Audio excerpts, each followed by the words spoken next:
Wuhan virus के बारे में सब जानते हैं। आज इस दुनिया में ऐसा शायद कोई भी ना हो जो वुहान वायरस से परिचित ना हो। वुहान वायरस से मेरा मतलब है कोविड-19।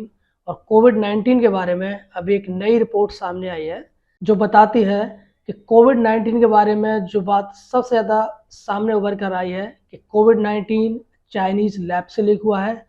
ये बात सबसे ज़्यादा सही है। रिपोर्ट के अनुसार चाइनीज मिलिट्री चाइनीज साइंटिस्टों के साथ मिलकर एक सबसे खतरनाक म्यूटेंट वायरस बना रही थी और ये वही समय है जब कोविड-19 की शुरुआत हुई। जांचकर्ताओं ने पाया कि चीनी साइंटिस्ट खतरनाक एक्सपेरिमेंट्स की एक परियोजना पे काम कर रहे थे और जब साइंटिस्ट काम कर रहे थे तो एक एक्सीडेंटल लीक की वजह से ये कोरोना वायरस उस लैब से बाहर निकला। एक जांचकर्ता ने पुष्टि की कि वुहान इंस्टीट्यूट ऑफ वायरोलॉजी कोविड-19 के निर्माण, प्रचार और कवर अप में शामिल था।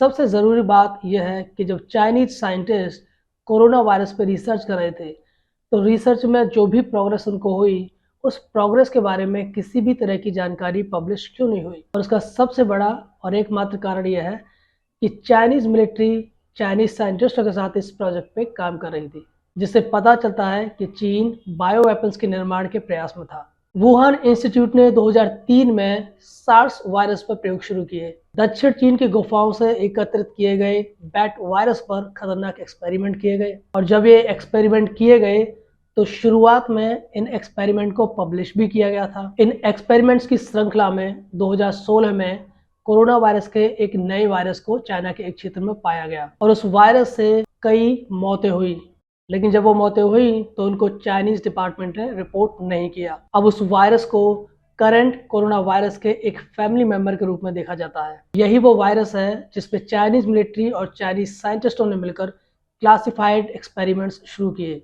अमेरिकी विदेश विभाग के जांचकर्ताओं ने कहा कि खुद को एक पीपल्स इंस्टीट्यूट के रूप में प्रेजेंट करने के बाद अमेरिका ने पाया चाइनीज साइंटिस्ट वुहान लैब पर चाइनीज मिलिट्री साइंटिस्टों के साथ कई प्रयोगों पे काम कर रहे थे।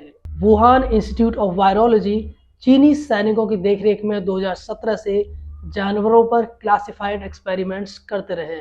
इस सारे घटना चक्र से और जितनी भी नई खबरें आपको चाइना के बारे में सुनने को मिलती है उससे एक बात स्पष्ट हो जाती है कि चाइना हर चीज़ के बारे में जानना चाहता है और हर मामले में अमेरिका के बराबर दिखना चाहता है, फिर चाहे वो अच्छा हो या बुरा।